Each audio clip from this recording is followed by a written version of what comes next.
What's up, YouTube? Welcome. It is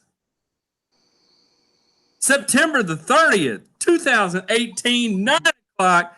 Tuning in. It is the weekly lawn and garden show. I apologize in advance. I had to take last week off. It was my son's 6th birthday. Happy birthday, Noah, to the big 6. All right, everyone, we got a special show tonight.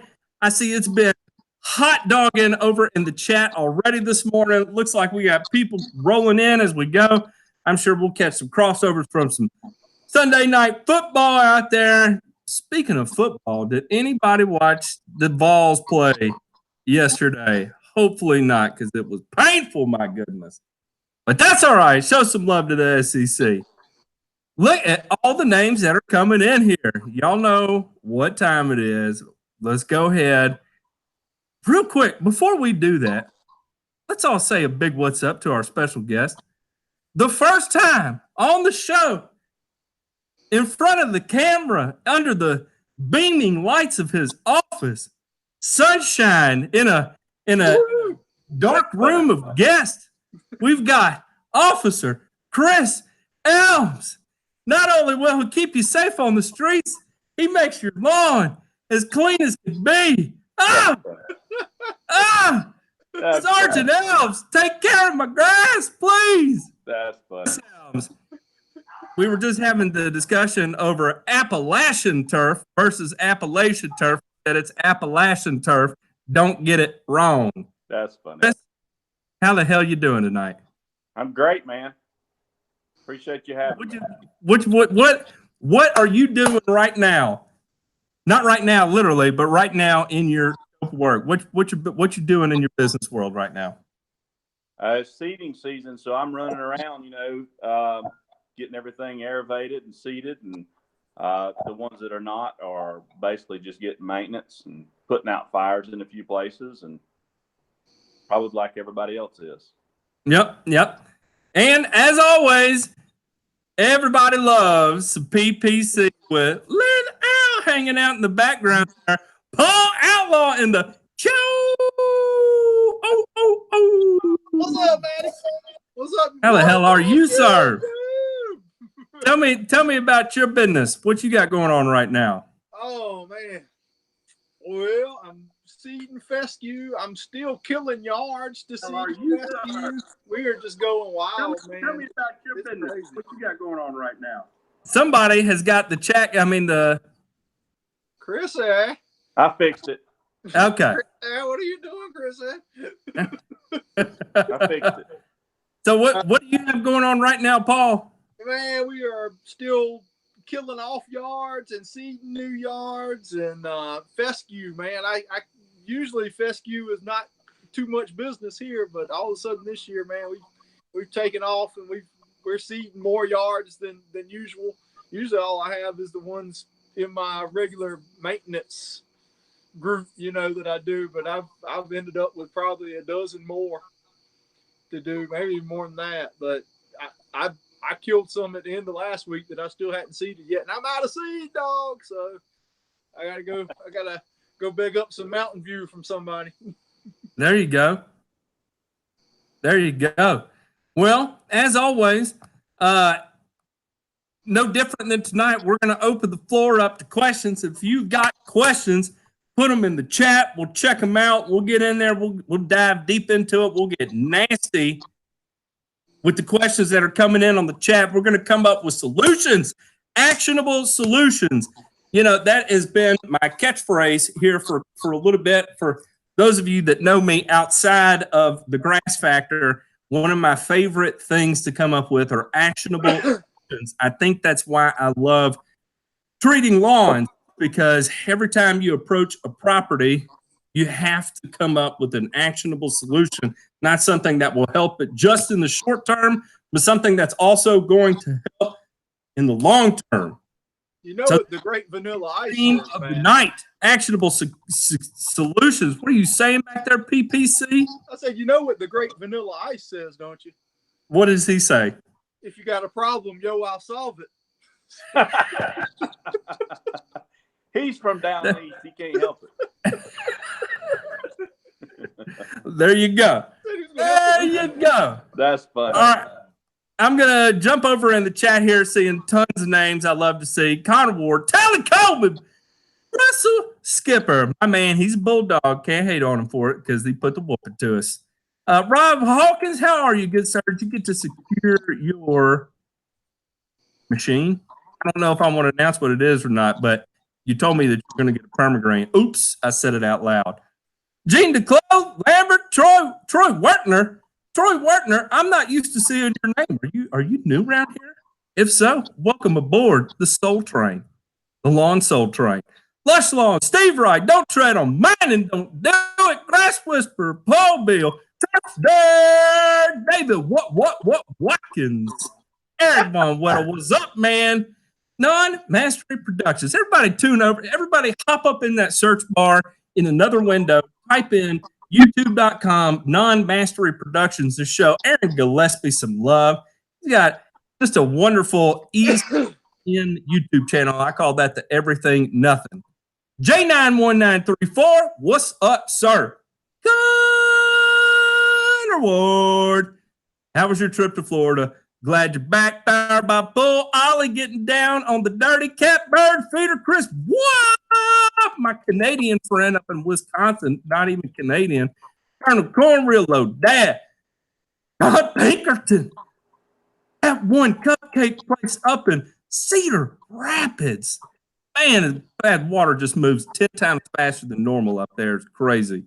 Dustin Keller, Floyd Epperson, Kelly Coleman, all the way in the Atlantic. My goodness. All right, now, I said, hey to enough people. Look who's tuning in now. We got GG Turf tuning in. What's going on, man? What's going on?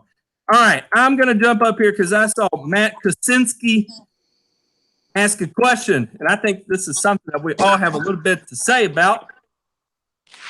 Matt Kosinski says, how would you deal with Kalinga spreading in a fescue lawn that was seeded 2 weeks ago? What you gentlemen have to say on that? I've got an idea that kind of float around in the top of my head, but what do y'all think? Go ahead, Paul.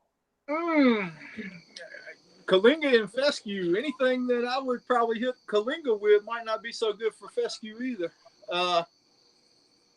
What is it, solitaire? But I don't think that's going to jive with fescue. I don't know. Dig it out. Where are you going, Chris? Where are you going with it? Well, I think it's deeper than that. I mean, it sounds like you got some water saturation issues going on there. That's kind of where I've been at with a lot of. You spray it, you come back and look, and it's actually a soil problem. So one thing I do know, I can clue you in here, is that Kosinski is up in Virginia, and I think he just got barreled on from after the hurricane there, and since then it's kind of been coming up. To me, when I read that, I think the tricky thing in here is that the fescue was seeded 2 weeks ago. So addressing Kalinga, where it's been seeded 2 weeks ago, that's where it gets tough. The only thing I know of that would work on the Kalinga that might be safe on seed, I don't know 100%, would be Solero, Iodo. No, it would be Imazasulfuron. Solero. It's the only thing I could think of in that regard. Well, can't say for 100%. And not damage your new seedlings, but it is known to be safe on multiple, all grass types, really. Everything from centipede to St. Augustine to fescue to bluegrass. So given that condition that you're in there, that's probably where I go. Rob Hawkins has one here. Permagreen questions, can the pump be rebuilt or must it be replaced? Chris, have you ever rebuilt your Permagreen pump? I have not, and I have had to replace a couple of them. So, I just went ahead and got a new pump. It takes me about 15 minutes to get it on there, and I'm back running, making money. So, no, I don't really have any insight on rebuilding one. That's the same thing here. I have never rebuilt one of them.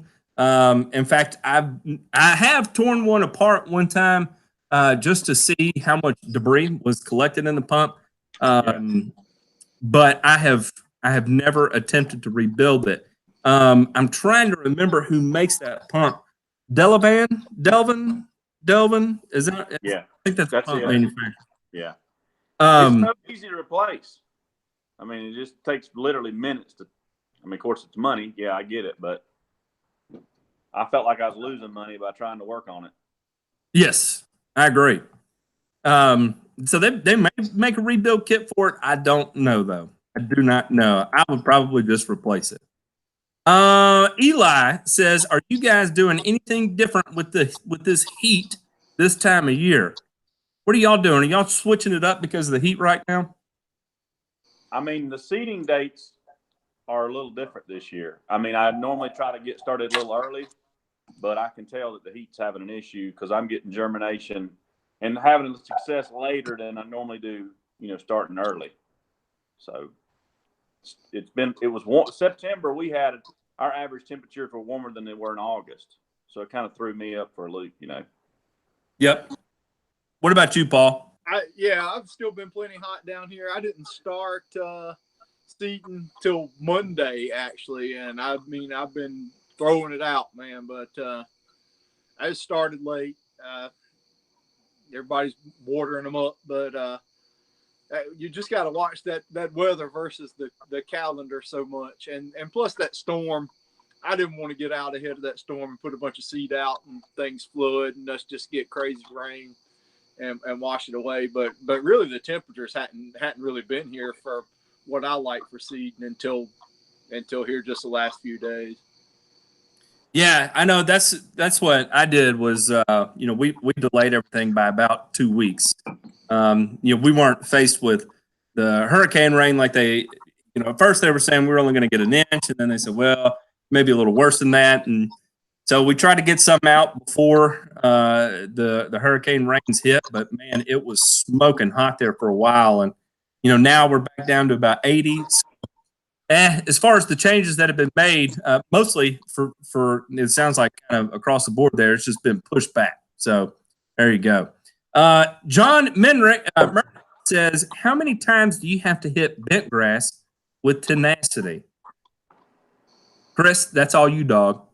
About 3 times. And I tell you, man, you can take and double that up, do like a 1 gallon pump up sprayer, do your math on, say, per 1,000 square feet, and put Pilex, tenacity, and just a little bit of seed oil or your favorite surfactant. And it may take a couple apps. And I have found that it depends on which bent grass variety it is. Some of the ones it'll smoke out pretty easy, and some of them a little more stubborn. But those two together are pretty good on it. Yeah, that's what I was going to say. Is that probably doubling up on those as a homeowner? I don't know if you have the access to. I don't know if you have the access to Pilex. Not everybody does, but that may be a good thing to do if you can. All right, here we go. We got CEH 1467 squirrels digging holes in my renovation. How did you handle that? You kill them. 22. I mean, that's it. That's really all you can do. Shoot them. Typically, if I'm seeing squirrels affecting a renovation, it's because there's an oak tree in the yard and they're going after the acorn or something. I don't really know of anything else you can do other than trap or kill them. So, sorry for the real world solution there. All right. Let's see. Any suggestions for non-invasive remediation of soggy soils? Supposed to be sandy soil, very low CEC.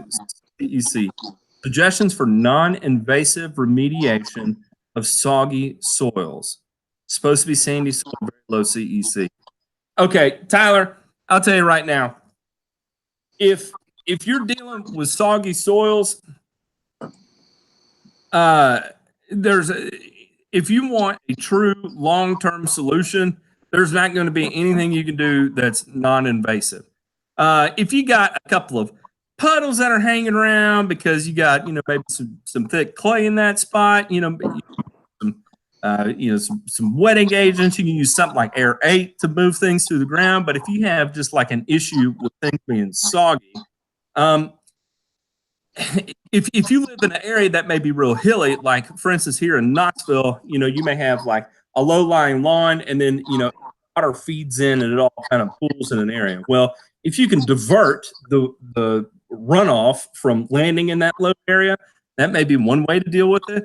But as far as like a non-invasive, like chemical approach to it, it sounds like you're dealing with something there that is not fixable chemically. I don't know. Do y'all have any suggestions? Man, that's a Matt Martin question. I've got a guy I'll call and he'll come dig French drains and stuff in your yard for you, but non-invasive, no. I have tried aerate, a heavy dose of aerate on some that I thought were a little soggy for too long.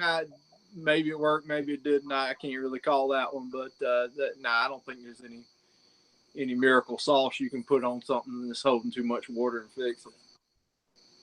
Yeah, you know, especially if you're dealing with sandy soils that are holding too much water, you could be talking about water tables that are too high. There's a lot of underlying issues that could be the issue, and in that instance, you know, it's all going to be about moving that water somewhere else, because if it's real soggy like that, you can't move it down any more than it is, especially in sand. So you got to move it out. That's going to be invasive. I just renovated my lawn 4 weeks ago. I have some bare spots due to washout and annoying deer that eat it. How do I grow new grass in the bare spots while also maintaining my new grass and cutting it? All right, Kyle. You're going to have to be very diligent about this. You can mow over new grass. I get asked this a lot, and I realize a lot of people are really nervous about mowing new grass. Don't cut it.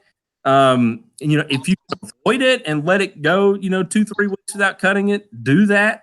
You know, casting a little shade on that area from your surrounding grass isn't going to hurt anything.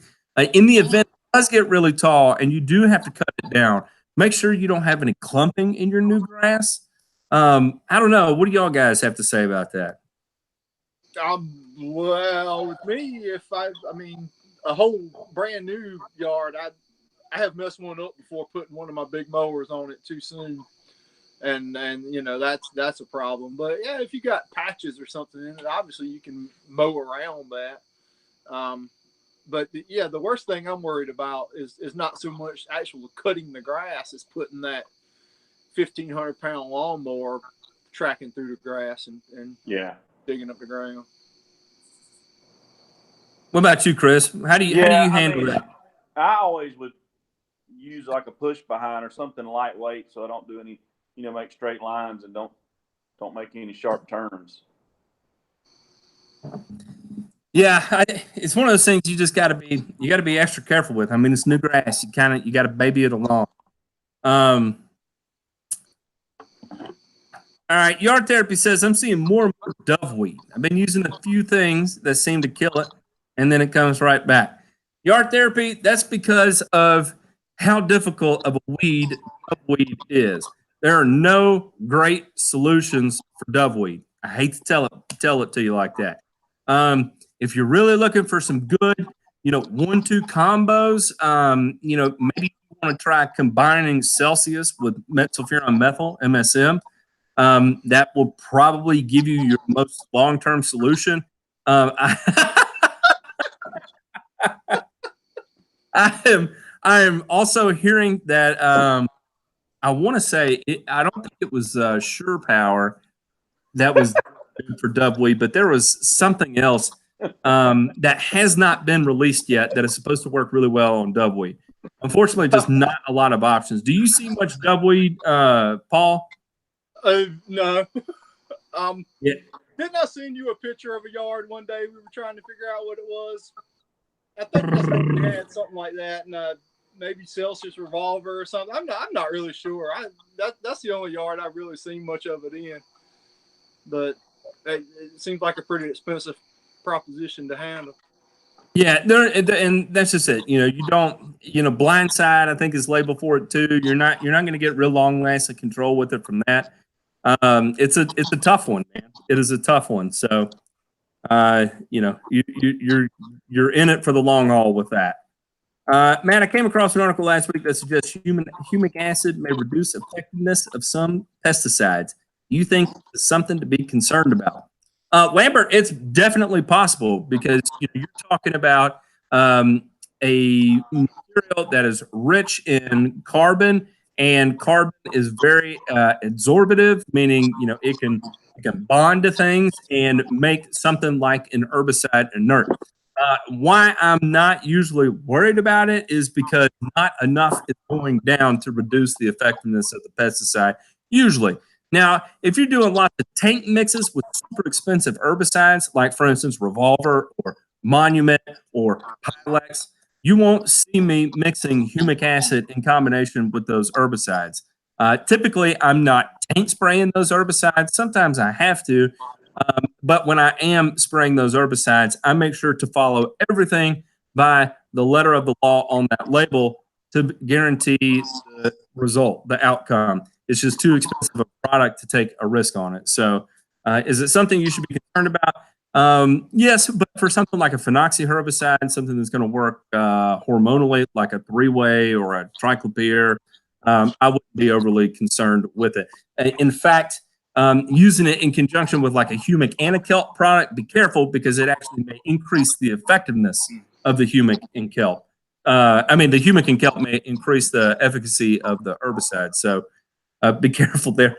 What do we have going in the background here? All eyes on you, Paul. Oh, man. What happened to your shirt? Oh, what? This is no commercial. What are you talking about? He's killing me. No, I can add that question about putting the humic acid in with the herbicides.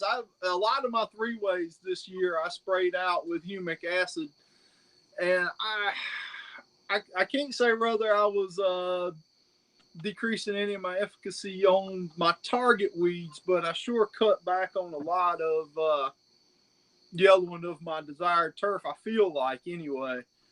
But I don't know, because I had posed that question to you once before, and you and Ray both had said that the humic acid could step down the efficacy of the herbicide.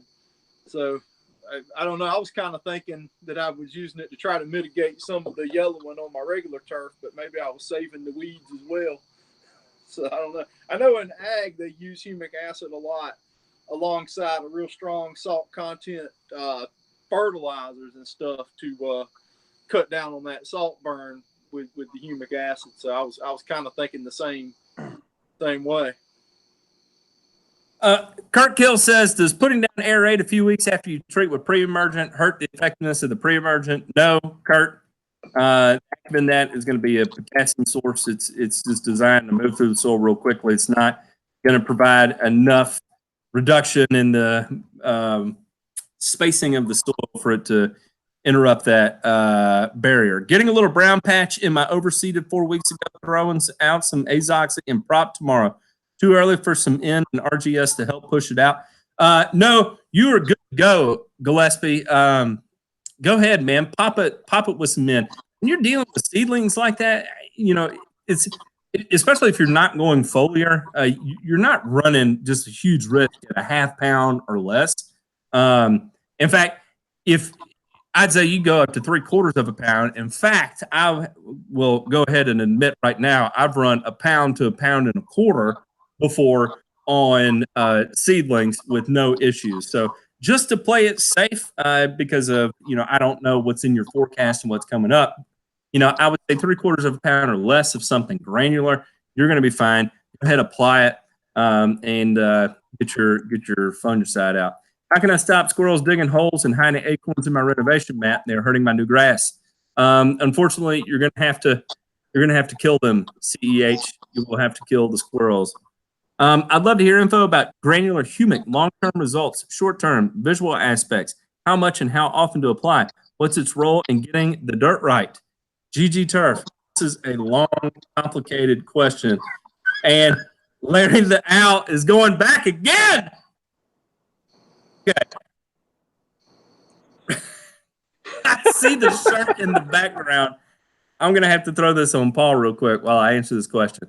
Okay, granular humic. Okay, here's the deal. So there is a component to granular to humic acid that is a smaller particle size that's called fulvic acid. You do not get the foliar uptake of fulvic acid that you would that you do with granular that you would with liquid. Now, what you have to keep in mind is that granular is going to come with a much higher active AI potential. But as soon as that is watered in, you're talking about volumes here. You can only get so much to go into suspension in one time. That typically will dilute out to about 12% humic acid. So while it may be a 70% granular humic, it's because there's no water volume. As soon as it reacts with water and starts to move through the soil, that's going to dumb down to about a 12%. So long-term results versus short-term results, you probably won't see much of a difference between long-term granular and liquid. Short-term results, you'll probably get a little bit of a greater impact in the short term from a liquid.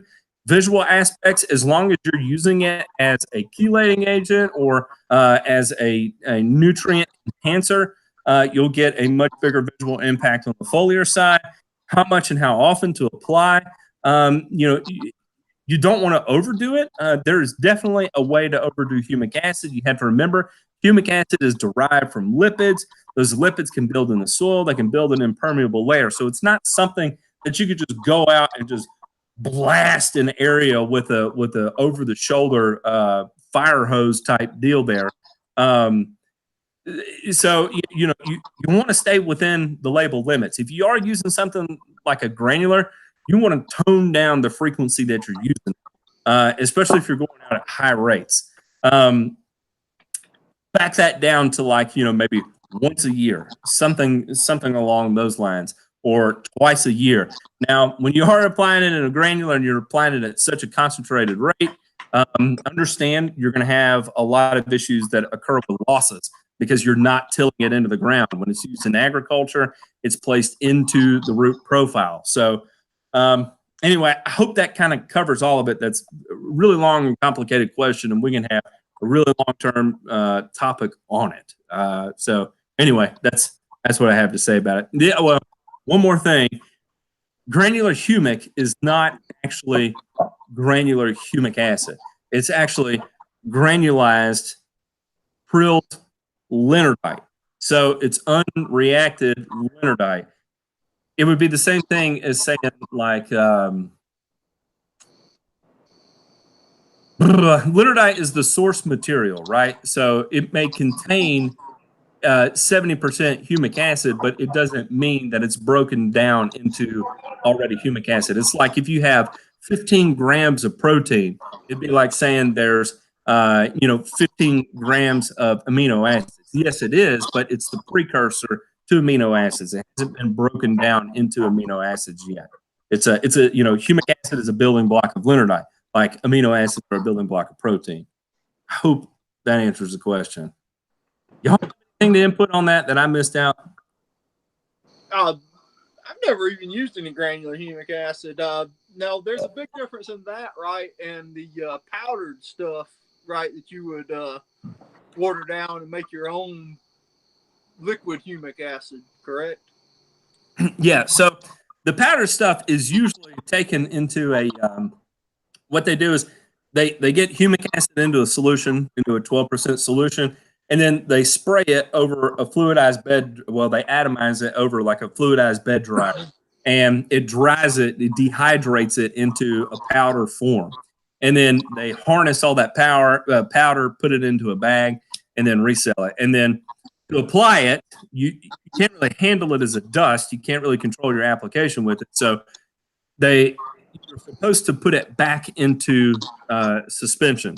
And when you do, you'll notice you can only get 12 to maybe 14% back into suspension. The rest of it will deposit out the bottom. You collect that, you turn it over to your next batch. So you're kind of working against the limits of nature there of what can go into suspension versus what's going to settle out at the bottom. as far as humic acid in general, Matt, I noticed Greene County makes a 12. I have ran it with another company that makes a 22% humic acid. Is that something you've ever heard of, or is that humanly possible, Matt? A 22% humic acid? Yeah. No, it's not possible. So there are a couple of different ways to measure it. So most of the ones that we see that are labeled like a 12% humic acid, it comes from one of the testing parameters. Oh no! Where'd he go? Man, I hope you hadn't left us up here alone. Allows you didn't to. know I what he can't was talking remember. about. I wasn't paying attention. Lost your signal. Oh man. So now, what do we do now? Hey, wait for him to come back. My t-shirts. Are you really? That's funny. I still got my plaid button-up shirt like he wears. I was gonna be laughing. That's funny. I don't know if this thing's still live or not. I don't think we're up there. Maybe somebody will tell us if we're still live. All right. Anybody here in the old chatteroo? Somebody in the chat room let us know if we're live.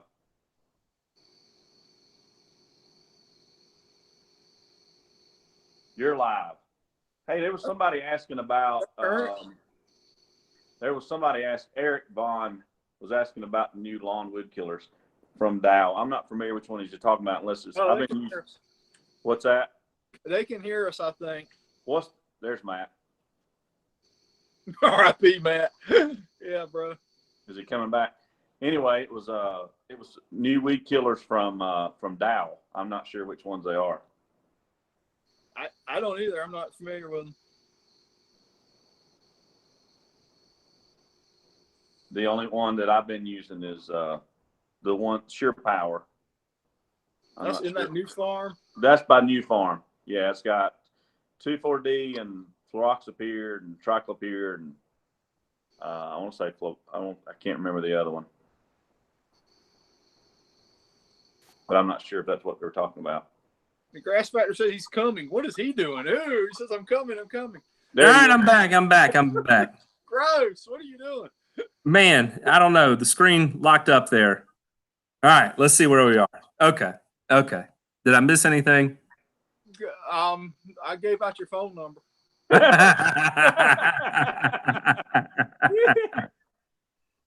right. I'm going to skip through the chat here because we have tons of stuff coming in here.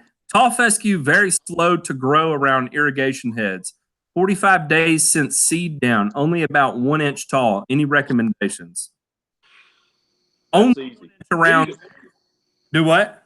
Feed That's an easy one. Saturated soil, not enough oxygen. Root zone is compacted. Needs to get air in there. The little water around the irrigation is sitting there saturated. There's not enough oxygen getting to the root zone. Yep. That's exactly what I was going to say. There's no airflow to the root zone. It's way too wet around those irrigation heads. Dial back the water, and you should see it start to improve. All right. Let's see here. Should new grass 30 days old be fertilized with, say, a 2305 with 50% slow release urea? 30 days old, should it be fertilized? What's that, Paul? I fertilize mine. Yeah. I'm pretty aggressive during the grow in. I mean, probably more so than. But yeah, I mean, to me, it's sitting there begging for nutrition. So I'm spoon feeding it to grow in the whole time. So about 3 weeks later, I'm going back and giving it a shot of nitrogen. Yep, I'm with you. At 30 days old, shoot, yeah, man. That's old man in grass years. We're going to get it even bigger. So, yeah, for sure. Drop the hammer on it. I have killed I've killed bent grass with 2 apps of tenacity when sprayed at the proper time in the fall. Good stuff. John Pickerton says the cops are at my house. If I get raided by the police while I'm on a live stream with a law enforcement officer, That would be probably one of the greatest things that's ever happened to me. I'm just going to say that right now. Well, you're bigger than 2 of them. I went to some website Chris told me to look for some mycorrhizae powder, and I think the police have been watching me since I went there. Oh yeah, they like the cannabis 420 crowd. Yeah, that website's a little suspicious. Yeah, that's a lot of homegrown. I have rust on my year-old Kentucky bluegrass lawn. I put down some Banner Max. Would a potash app help out a lot? All right, potash on Kentucky bluegrass in the fall with rust. I would not do it. No. There is something about Kentucky bluegrass in the fall and potash. It's supposed to lead to greater instances of, I can't remember, dollar spot the next spring or something. I don't know. What do you say on that, Chris? I would stay away from the potash. I mean, if you're going to go to the point of Banner Max, I mean, I would. To me, I mean, especially if you seed it, I would just run a low rate of azoxystrobin. Yeah.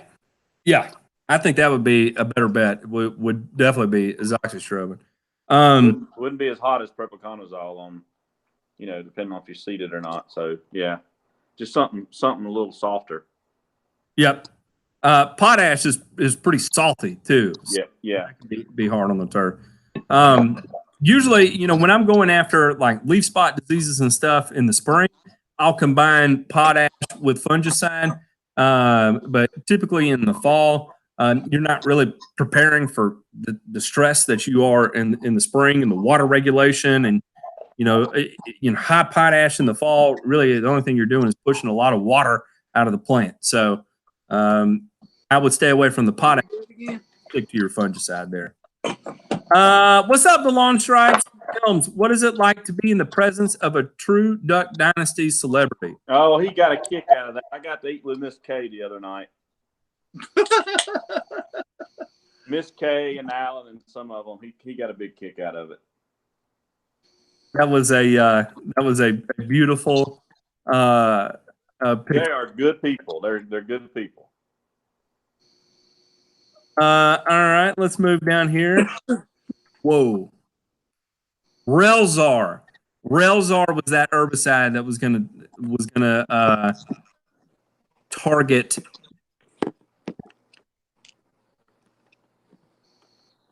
the loveweed. I can't recall here. I'm sorry. I'm trying to scroll back up to the chat here because there are so many things that are going on. Zoo, man. How many fungicides should I use to fix mushrooms in my lawn? What do y'all think about that? It does. You need a boot to get your mushrooms out of your yard. I leave them alone. I mean, they're just aesthetically causing you problems. Just kick them over. I mean, I don't really, I don't have an issue with them. Paul, shout out to you. Love what you're doing on YouTube. That's from GoBots on the Trail, man. Well, thank you, GoBots on the Trail. It looks like guess who I am now. Paul's about to go with another shirt here. We'll see what that brings out. Any way to treat fungus naturally, or just bite the bullet and throw down your fungicides? Any way to promote better resistance by just having really healthy grass? I'll start on this. John Moore Live. I don't know where you live, and I don't know what turf type you're dealing with, but if you want to naturally target disease, hey, you look sharp, Paul. I see you back there. He's in plaid. This is my Matt Martin shirt. Hang on. Let me throw this up on the big screen here. That's hilarious. For once, I'm not wearing plaid. I know. I got this shirt out, and then I saw that you weren't wearing one. I was like, damn. I was wearing plaid all day today, and then after I took a shower, I threw on the T-shirt. That is hilarious. Got it unbuttoned right now. You got to unbutton it like 4 times. Man, my computer is way behind where we are on this. If you That is awesome. For dealing with fungus naturally. Okay, so when you think about like organic farming and the way they deal with fungus, it's all about right plant, right place. A lot of what we're doing in turf grass, we're dealing with monoculture stands of cultivars or species, and there's not a lot of natural predators, and it's almost a little bit unnatural. Well, it's not almost, it is. It's completely unnatural. Then typically we're trying to grow it in areas where it may not naturally thrive. So for instance, where we are in East Tennessee, at least where I am in East Tennessee, fescue used to grow here naturally pretty well.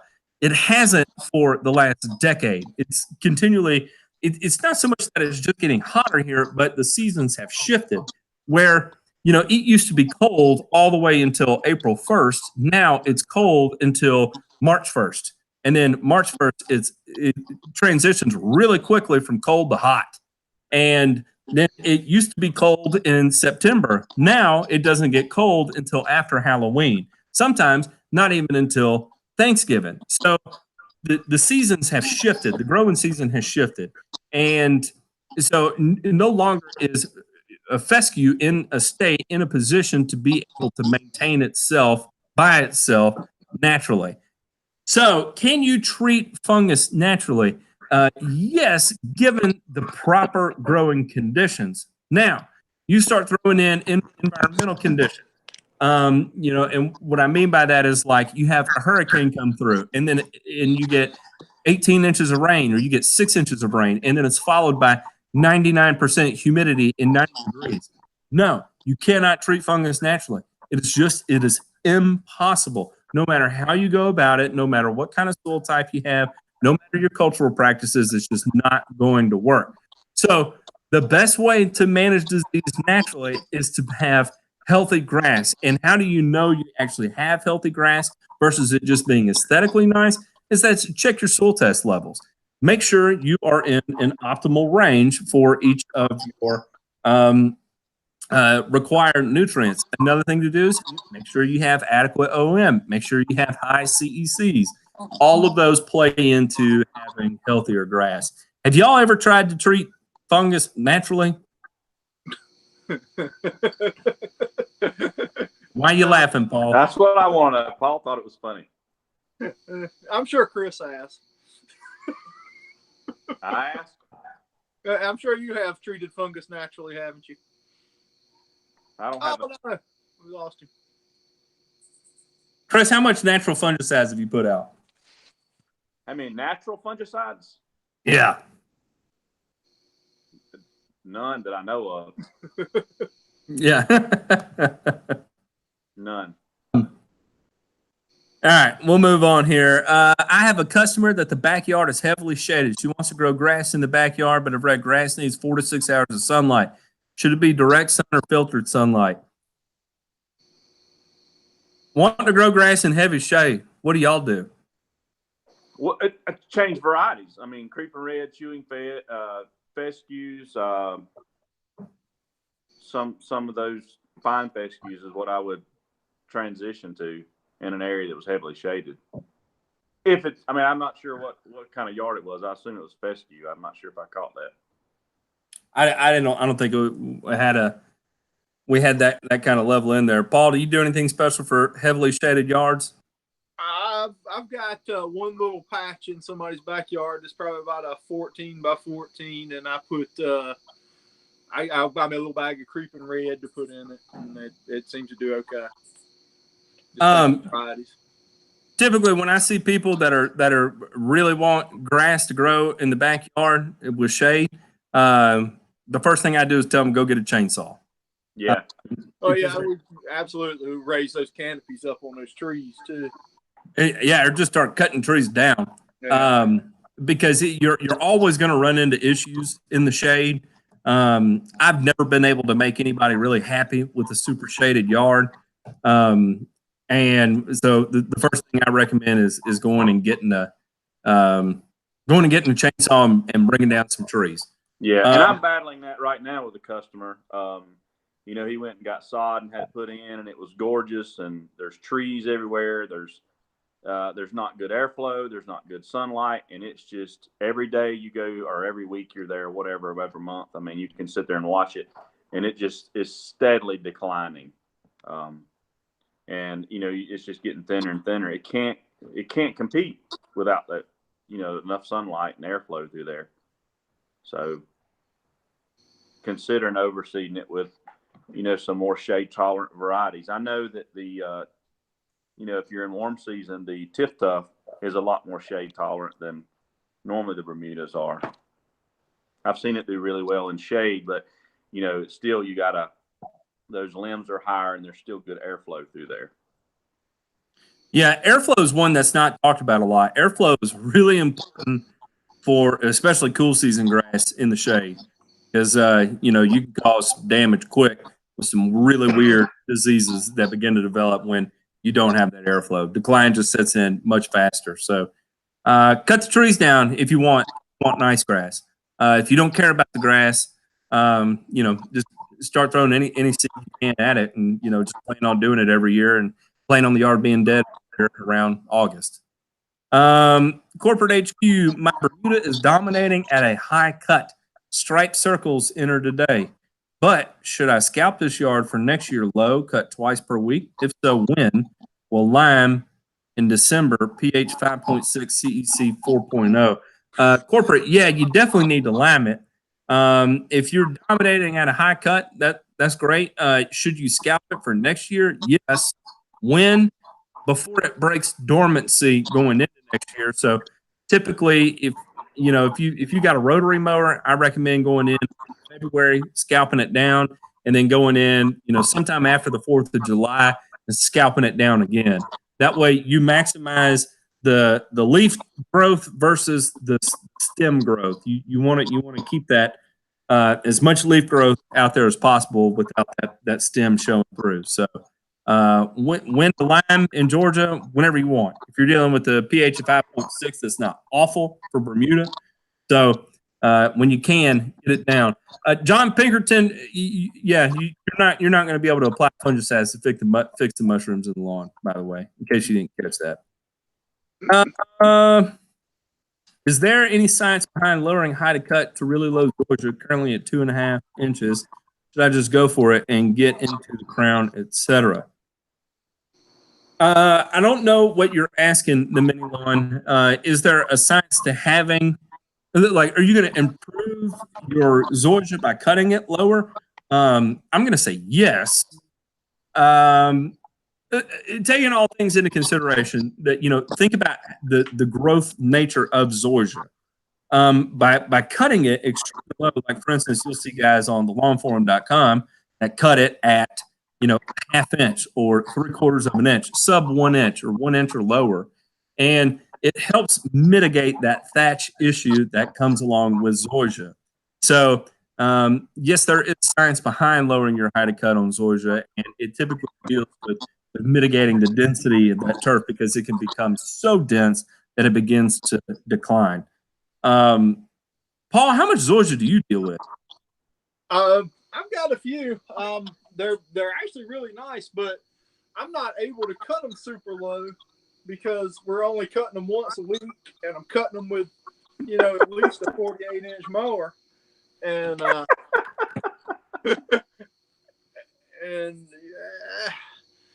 the ones I have right now, I don't have a thatch issue with, but I have had one in the past that I could rake. It was a freaking 12,000 square foot yard, and I could rake a dump truck load out of it. I don't even know where it all came from.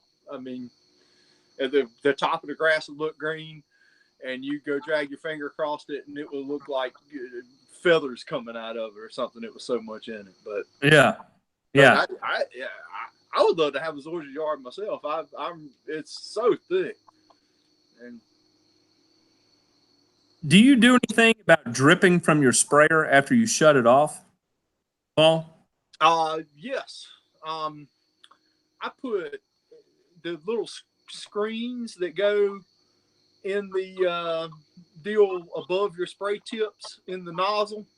I got some that are that have a check valve in them, so they close after I think they're at like 15 pounds of pressure or something, and they'll close up. Yep. Yeah, that's the same one that's in the Permagreen as well. Let's see. How do I get an acorn stain off my driveway? Is there iron in them? Bird Dog, yeah, there's probably iron in them. You can get them off with toilet bowl cleaner that contains hydrochloric acid. John Teague, my backyard is going good. It's kind of funny.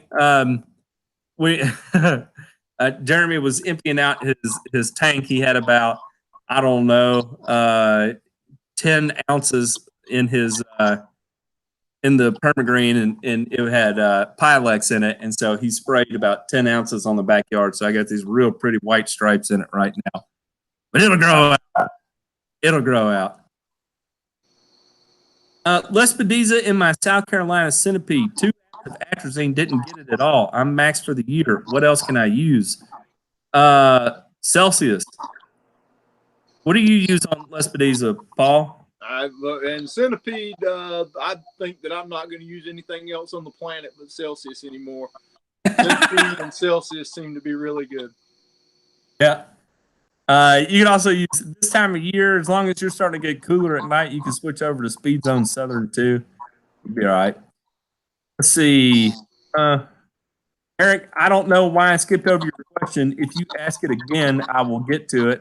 I hope. Man, I got put on blast there for skipping. My goodness. Dimension versus yeah. Hey, somebody do some detective work and find Eric's question so I can answer it before I get. He was interested in the new herbicides by Dow. Do what? He was interested in the new herbicides by Dow, but I wasn't familiar with them. Is it Relzar? I think it got answered later on about the Relzar. Yeah. Okay. Relzar is going to be one of the new Dow. Oh man, did I just mess? I may have, maybe not. Anyway, Relzar, there's one of them that is a new 2,4-D formulation. And it's like a 2,4. Sure Power is a Sure Power is NuFarm. There's 2 companies and it's the same exact actives. Which one? I can't remember who makes the other one, but there's 2 companies. It's they were talking about it the other day. It's basically the same formula as what you're talking about with the Sure Power. It's just under a different name. Starts with a T. Yeah, I know. They're also private labeling for Advanced Turf Solutions. So if anybody lives near an Advanced Turf Solutions, Sure, whatever that's called, is also the same thing as Sure Power. I don't know what that is, but as far as Relzar, it is a new class of synthetic auxin. Okay, so that means it's going to have similar action to, I guess it will appear very similarly to like a 2,4-D application, the way that worked. That's also a synthetic auxin. There was one by another company that was like a 2,4-D adipase or something of the sort.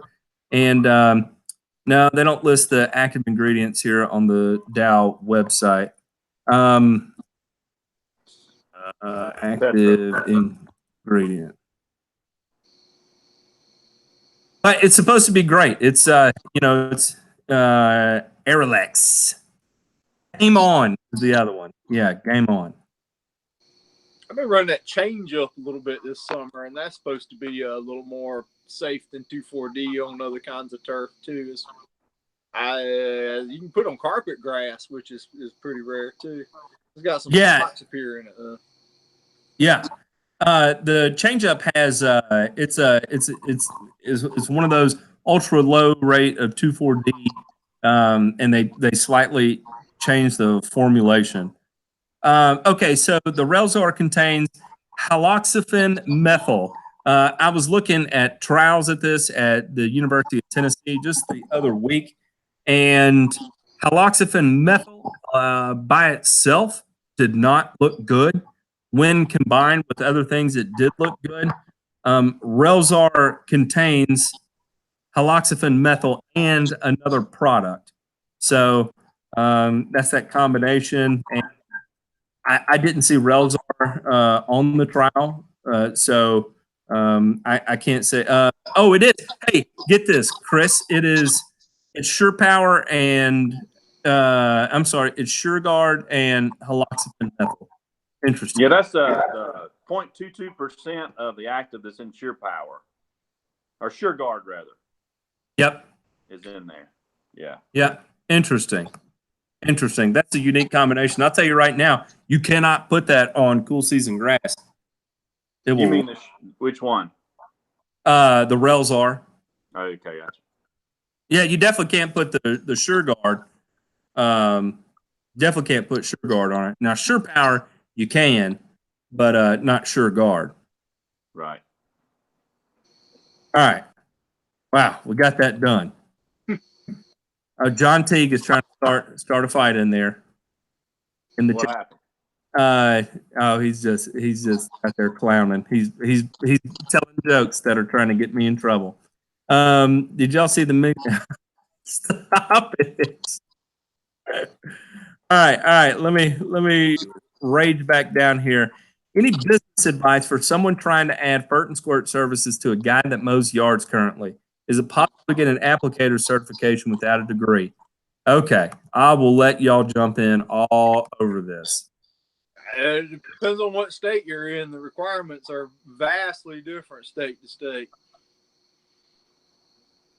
What state are you in? Advice for someone trying to add fert and squirt, Paul. What state are you in first? In North Carolina, you absolutely can. You just have to get your book and study it and go take the test and pass it. And pay them the money. Pay your money. You know. What about you, Chris? What you got on this? What's your business? Same thing Paul said. I mean, you know, you study the material and take the test. You pay the money, and you know, once you're valid, then you pay every year to maintain your certification on that, or for your applicator's license. But you know, for me, I stay pretty busy. It's getting around to those classes to maintain those credits. They're not hard to do. It's just making time and taking time to go to the field days and one thing or another to keep everything valid. And if you're starting from Jump Street 2 and you're going to look at that state book and you think you're going to learn to go out how to take care of a yard, there's nothing in that book that's going to make you good at turf grass care. Good turf grass applicator. You're going to have to. You really need go to out have your own and read everything, and even listening to guys like Matt and even Pete Denny, and just there's a lot of information on the internet. You got to just kind of cipher through and make sure that what you're hearing is accurate. Sure. And there's good stuff out there. There's a lot of ways to learn for sure. Well, and it's, you know, we've talked about this a lot this week. It's different everywhere you go. Just because there's no cookie cutter print on any of it. Just what works for Paul doesn't work for me, and vice versa. I mean, we're in two different climates. That's the truth, and it doesn't matter. I mean, the soil conditions, temperatures, everything can vary, even, you know, as you cross county lines. Sure. Like everything I maintain in West Knoxville versus everything in East Knoxville and Northeast Knoxville, especially. I mean, you're dealing with three different playing fields. You even go out to Maryville, you know, south of Knoxville, you're much higher elevation, but it's much drier out there. So it is. You know, people ask me about advice for getting into the business. Like, how do you get into the business? And you know, getting into the business, getting a business license, and you know, getting your insurance and your bond. Like the state of Tennessee, you have to have insurance and a bond, and you have to have 2 years experience of spraying under a licensed applicator or a degree in order to take your license exam. And there's not really a whole lot of ways to get around it other than that. You know, you have to have that in-field experience to get your license, and it's tough, but it pays dividends because you get to learn about how a program works. Because for me, my first year in residential lawn care, seeing a full year and how the turf reacted over 7 applications was the most valuable thing I think I've ever done to date. Because you go back, you get to see the results of your herbicide application. You get to understand the principle of getting down your pre-emergence up until a certain date. You'll see, like, man, everything I put pre-emergent on after May 1st, I'm using a hypothetical date here. Everything I put a pre-emergent on after May 1st, it didn't do crap. It was like there was no pre-emergent applied. So there's a lot of variables in there that play in that you have to get with real world experience. Yeah. Yeah, I've got places in here in the western North Carolina that I can grow bluegrass without irrigation, a monostand of bluegrass, and I can go 30 minutes east, and it's not going to happen. It's just not. The elevation changes over 1,000 feet, and the soils are different. So, Tetra is the name of that herbicide. Tetra. Tetra, yeah. Someone else is asking about my backyard. My backyard, I got 100% coverage back there. It looks awesome. It's just I got 2 big white streaks in it right now. Paul, where is the PPC total turf wind gauge? That's Phoebe, my kid's dog. She's in the house, I hope. Chris, Rob Hawkins, his wife is from Asheville, from Fletcher. Is that your work area? He may want to come visit you sometime. Yeah, man, come on. That's my back door. Come on. Let's see.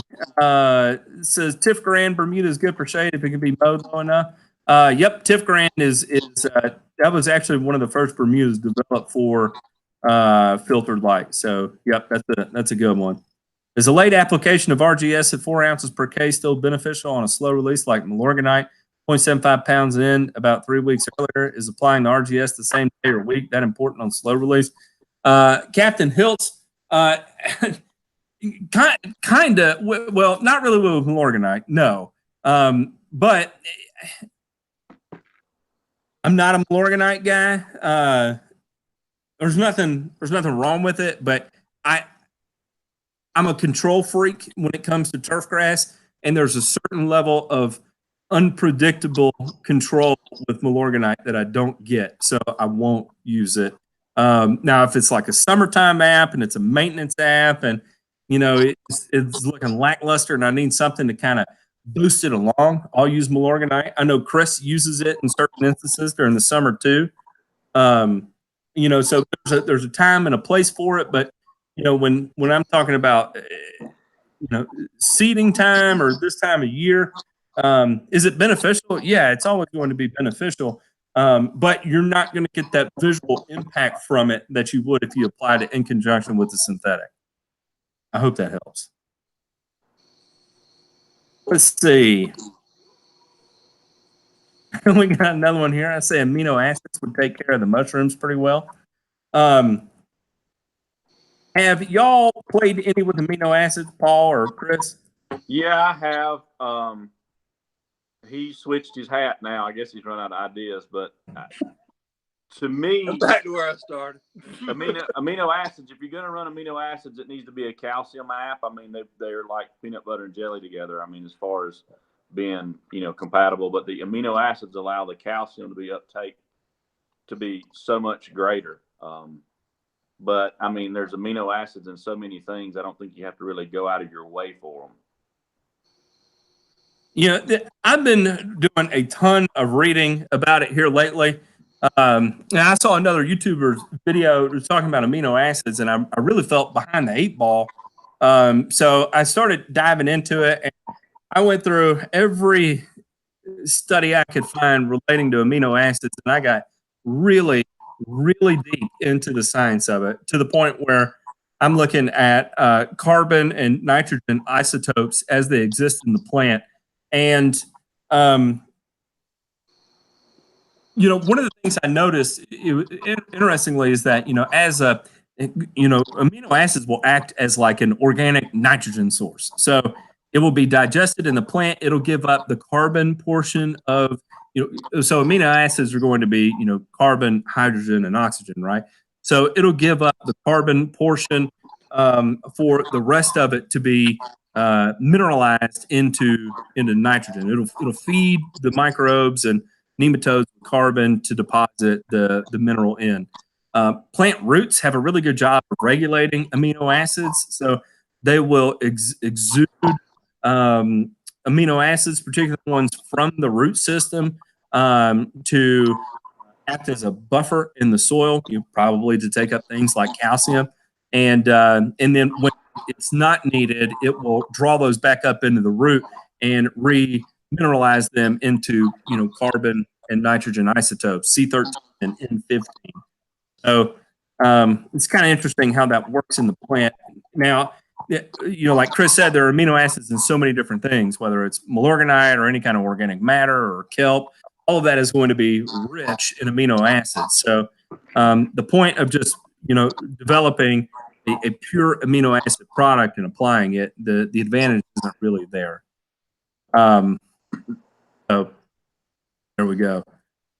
All right. Guys, we are at 10:06. Hang on, we got a couple more questions here. Let's get at this.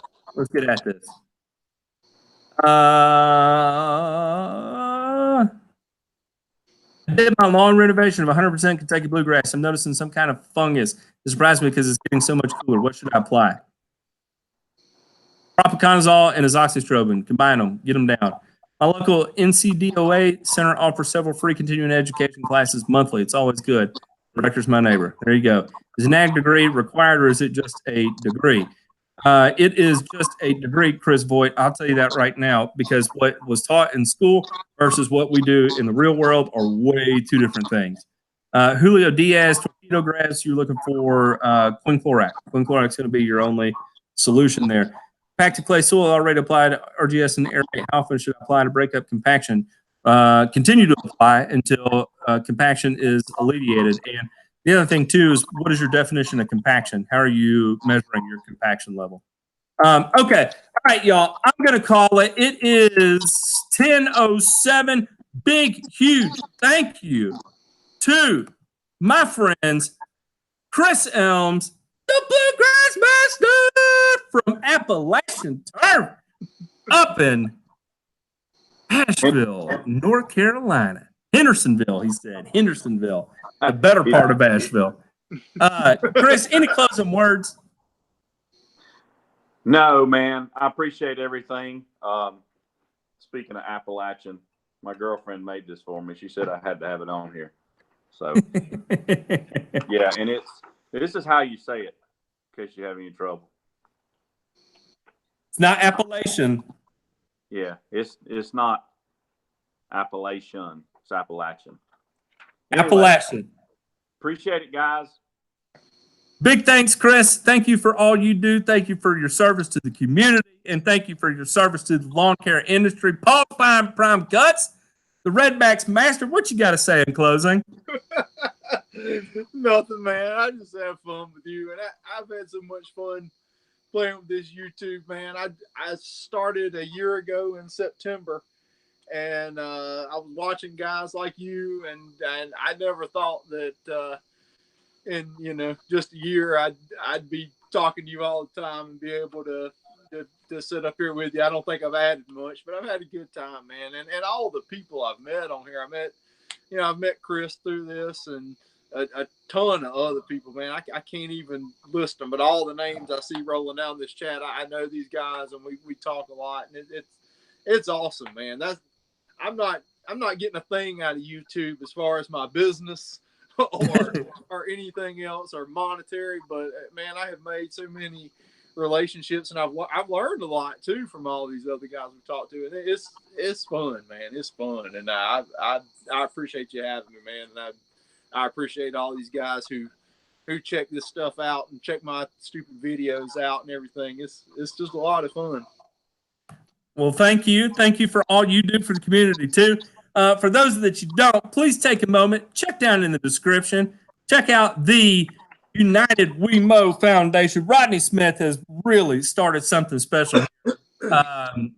And if you can, if it's in your means, throw some cheese at Rodney Smith and through the foundation. That was set up by the Lawn Guardian. Check out his YouTube channel, The Lawn Guardian, and look at the official video that was put together by Ryan Knorr. It was awesome. So big thanks to Chris, Paul. I appreciate it. Everyone in the chat, I appreciate it. Y'all have a good night. Everyone out there, take it easy.